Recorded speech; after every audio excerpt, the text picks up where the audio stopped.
Assalamualaikum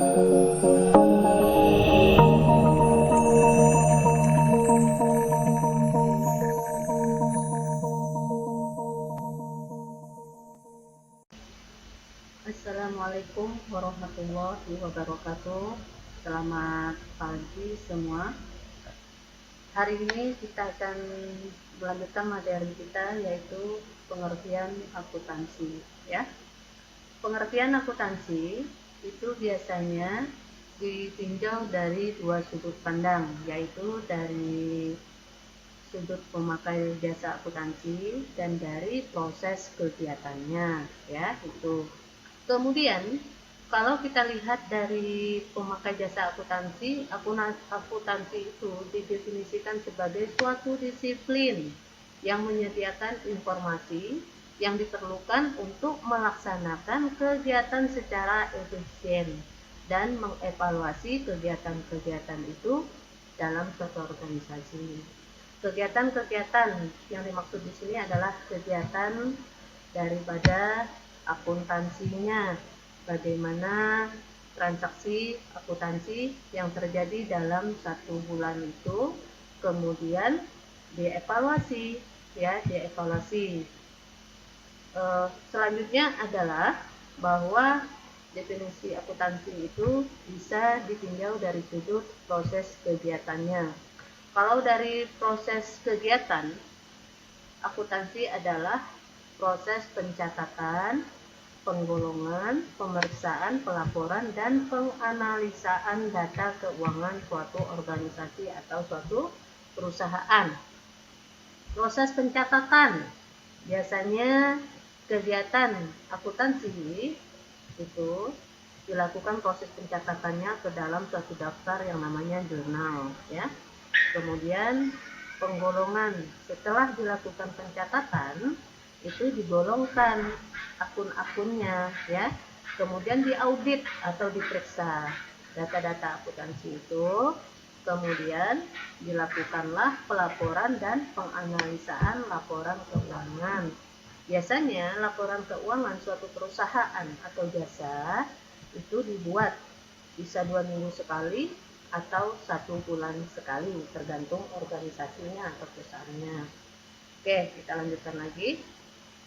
Tahap-tahap teknik dalam akuntansi. Tahap atau teknik akuntansi itu ada 3. Yang pertama adalah pencatatan transaksi. Yang kedua, pengelompokan, ya. Yang ketiga, pengiktisaran.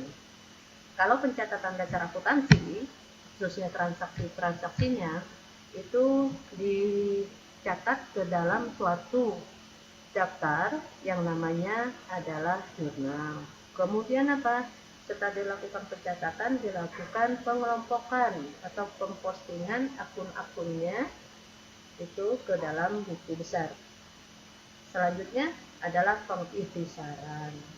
Pengiktisaran itu adalah di mana transaksi yang sudah dikelompokkan kemudian dimasukkan atau diringkas ke dalam suatu daftar yang namanya neraca saldo. Oke, untuk yang lainnya, materi yang lainnya silakan nanti ya bisa dibaca sendiri. Mungkin Ibu di sini hanya menjelaskan secara garis besarnya aja untuk teori-teorinya, nanti bisa kalian baca di diktat Ibu, ya, bisa dibaca di diktat Ibu yang di-share di WAG atau di satu pintu, ya. Oke, kita lanjutkan lagi dengan materi kita, persamaan akuntansi. Seperti di awal Ibu sudah kasih tahu bahwa untuk dasar akuntansi Ibu lebih prioritaskan perusahaannya ke perusahaan jasa. Karena apa? Untuk perusahaan jasa itu dia lebih sederhana dan lebih simpel dibandingkan dengan perusahaan dagang.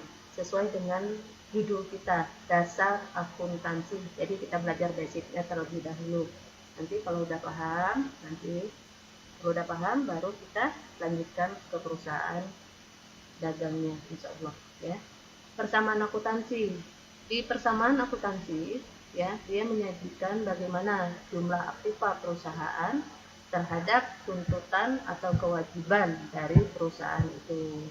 Jadi kesimpulannya bahwa persamaan akuntansi itu menggambarkan hubungan antara aktiva, kewajiban, dan modal. Apa itu aktiva?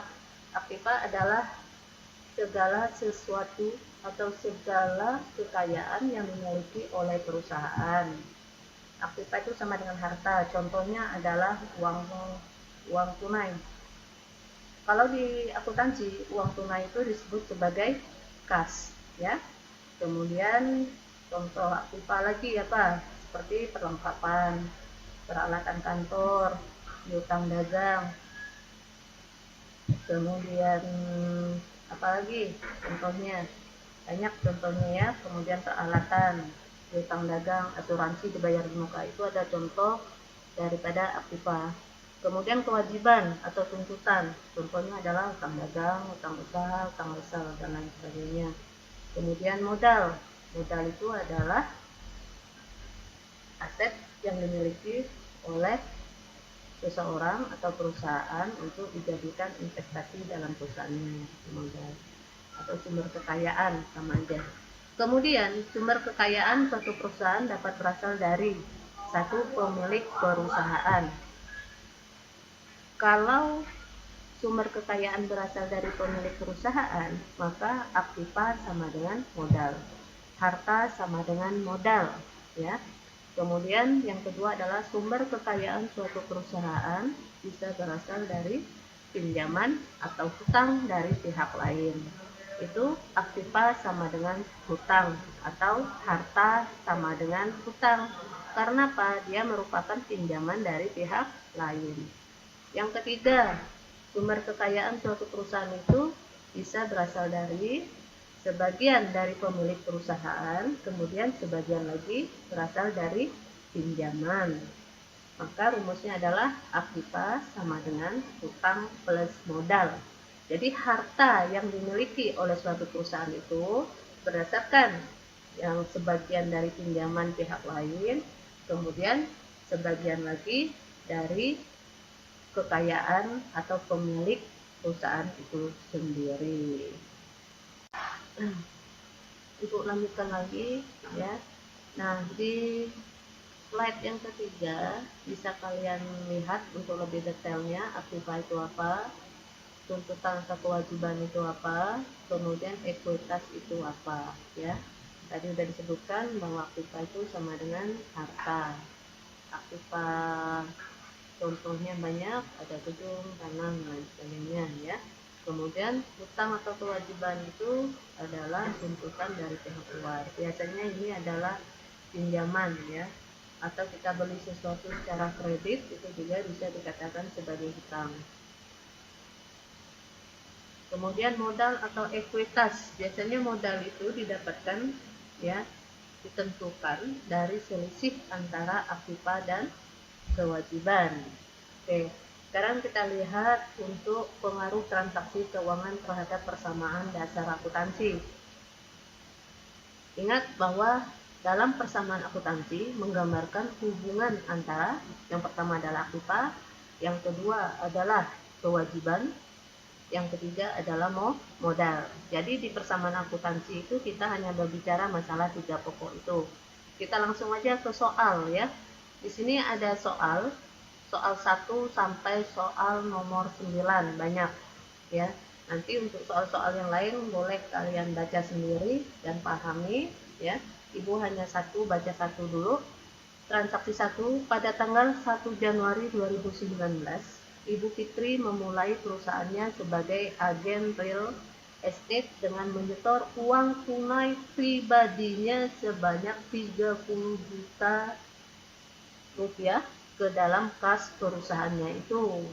Jadi di awal bulan, ya, 1 Januari, anggaplah saya itu mendirikan sebuah perusahaan dan menyetor uang pribadi saya sebagai investasi awal atau sebagai modal awal sebesar 30 juta rupiah. Nah, dari transaksi ini bisa kita lihat akibatnya yang timbul. Yang pertama adalah aktiva berupa uang kas atau uang tunai sebanyak 30 juta dalam perusahaan. Nah, Karena apa? Saya menginvestasi tadi uang saya sebanyak 30 juta rupiah sebagai investasi awal saya, ya kan? Ibu aktifah dari dalam perusahaan. Kemudian yang kedua, oleh karena uang yang 30 juta itu berasal dari uang pribadi saya atau pemilik, maka ia mempunyai investasi sebesar 30 juta rupiah sebagai modal dalam perusahaan. Itu ya akibat yang ditimbulkan. Nah, sekarang kita lihat di sini eh, persamaan akuntansinya. Ada aktiva. Kenapa muncul aktiva? Karena kas itu atau uang tunai itu kan merupakan harta. Kemudian karena uang yang saya investasikan 30 juta adalah uang pribadi saya, maka bisa dianggap sebagai modal awal. Nah, itu maksudnya. Kemudian lihat lagi transaksi yang kedua. Pada tanggal 5 April, perusahaan Ibu Fitri membeli dengan tunai sebidang tanah dengan harga 8 juta rupiah. Nah, saya membeli tanah dengan tunai, nggak kredit, cash saya beli. Sebidang tanah seharga 8 juta rupiah. Kita lihat akibatnya di sini, ya. Aktiva saya berupa uang tunai sebesar 8 juta rupiah berkurang. Karena apa? Sudah saya keluarkan untuk beli tanah secara tunai. Tapi harta saya berkurang sebesar 8 juta rupiah. Kemudian karena saya membeli, ya berarti muncullah aktiva baru bagi saya, yaitu sebidang tanah seharga 8 juta rupiah. Nah, itu ya. Ada dua transaksi yang diakibatkan. Kemudian kita lihat persamaan akuntansinya di sini. Ya, persamaan akuntansinya bahwa pas di aktiva, ya masih aktiva, ingat bahwa aktiva itu adalah harta, ya harta. Jadi harta saya berupa kas jadi berkurang 8 juta karena saya beli tanah. Di akuntansi kurung awal dengan kurung tutup begini itu artinya terjadi pengurangan, ya jadi pengurangan. Jadi 30 juta rupiah dikurangi 8 juta rupiah, saldonya 22 juta rupiah. Kita dalam ribuan rupiah aja, karena apa? Kepanjangan kalau kita tulis semua. Tapi kalau di soal, ada latihan, itu harus ditulis seperti apa adanya, jangan disingkat-singkat, ya. Jangan lupa RP-nya, rupiahnya. Oh iya, saya lupa ini, lupa memberi RP-nya. Nanti saya akan memberi, maaf ya. Tapi untuk penulisan nilai nominal itu harus ada rupiahnya atau nilai mata uangnya. Nah, itu ya. Nah, jelas. Tuh. Oke. Maaf ini mungkin karena tergesa-gesa jadi lupa.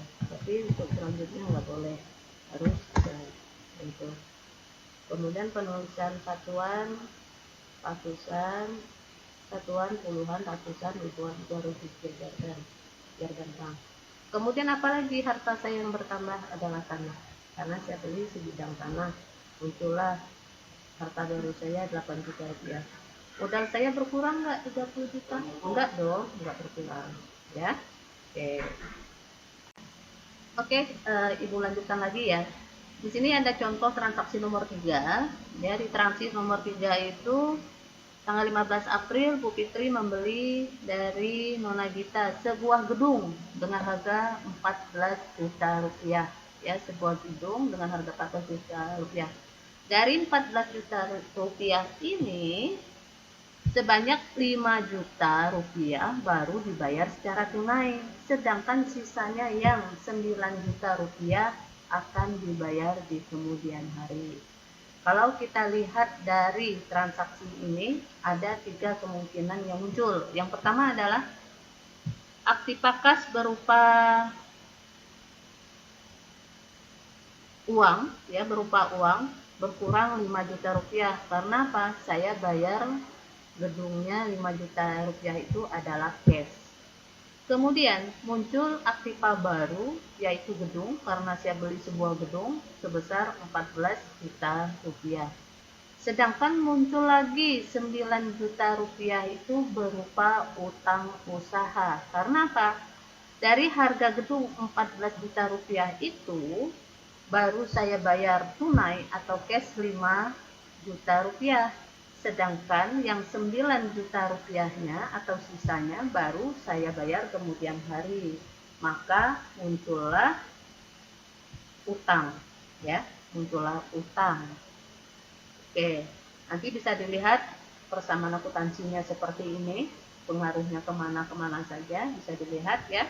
Kemudian transaksi yang keempat, 20 April. Nona Gisa membeli dengan kredit sebagian tanah dengan harga 2 juta rupiah. Muncul dua transaksi, aktiva tanah saya berkurang 2 juta rupiah. Tadinya 8 juta, ya kan? Berkurang karena saya jual sebagian.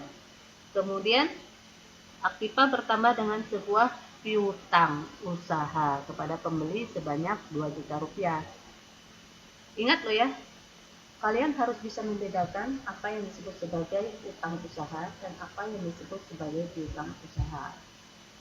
Kalau piutang itu artinya orang lain yang punya kewajiban kepada kita yang mesti dibayar. Sedangkan kalau utang adalah kita yang punya kewajiban kepada orang lain yang harus dibayar atau diselesaikan. Itu bedanya. Oke, nanti persamaan akuntansinya bisa kalian lihat sendiri. Sekarang transaksi 5, ya, transaksi 5 sama ini perlengkapan dengan kredit dari Firma Jaya dengan harga Rp1.500.000. Kemudian bisa dilihat di sini akibat yang ditimbulkan ada dua, yaitu bertambah perlengkapan karena Nona Gisa yang beli seharga Rp1.500.000. Kemudian apalagi utang usaha juga bertambah ya. Oke. Ibu Fitri ini harus diganti ya. Maaf ya. Ibu Fitri harusnya. Kemudian ini juga, sorry buka diedit ini kayaknya. Tidak apa-apa salah namanya. Ini yang penting ngerti transaksinya. Oke, kalau bisa kita ralat. Oke, sekarang transaksi berikutnya. Tanggal 25, Ibu Fitri menerima komisi berupa uang tunai atas jasanya sebanyak 3 juta rupiah. Menerima komisi atas jasanya. Maka transaksi yang ditimbul adalah aktiva berupa kas bertambah 3 juta rupiah. Karena menerima komisi berupa uang tunai, berarti kasnya bertambah, uang saya bertambah 3 juta rupiah. Kemudian, oleh karena transaksi tersebut tidak menimbulkan perubahan baik dalam aktiva yang lain maupun dalam kewajiban, maka modal bertambah karena menerima komisi. Jadi modal saya yang tadinya 30 juta rupiah, maka bertambah 3 juta rupiah. Modal saya sekarang adalah 33 juta rupiah. Ya. Maaf, ini untuk yang nilai mata uangnya atau rupiahnya nanti diisi ya, jangan nggak diisi. Ini mungkin saya karena pengen buru-buru ya, jadi seperti ini, maklum, harap dimaklumi. Sekarang transaksi ketujuh, kita lihat ketujuh nih. Pada tanggal 30 April, Ibu Fitri membayar gaji para karyawannya sebanyak Rp500.000.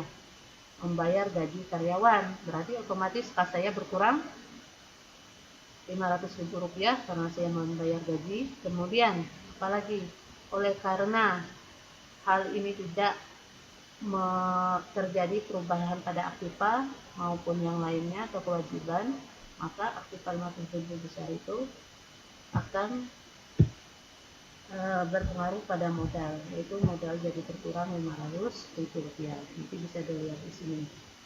Kemudian transaksi tetapan, Ibu Fitri mengambil uang pribadinya sebesar 1 juta rupiah untuk keperluan ya sosialisasi. Oke, jadi ini namanya tribe ya, tribe. pengambilan uang perusahaan untuk keperluan pribadi oleh pemilik itu disebut sebagai bribe atau pripel. Jadi yang boleh mengambil uang perusahaan untuk keperluan pribadi hanya pemilik perusahaan, ya. Itu namanya bribe. Karyawan boleh nggak, Bu? Nggak boleh, kecuali sudah di ACC mungkin sama pemilik perusahaan, ya. Nah, ini lihat timbulnya, nanti bisa akibat yang ditimbulkan bisa dilihat di sini. Kemudian persamaan akuntansinya ngaruhnya kemana saja bisa dilihat. Kemudian yang terakhir itu adalah pada tanggal 30 April perlengkapan kantor yang tersisa tinggal Rp500.000. Yang tersisa, ingat loh ya, yang tersisa.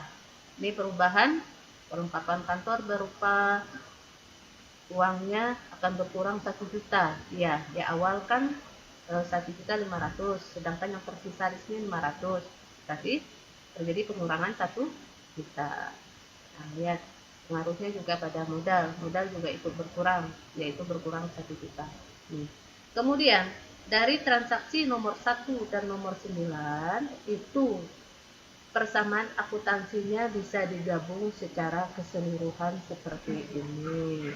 Nanti kalau ada di soal, tergantung permintaan dari pertanyaan di soalnya, apakah dalam persamaan akuntansi itu dibuat masing-masing atau persatu atau digabung secara keseluruhan. Ini ada perintahnya, ya. Oke.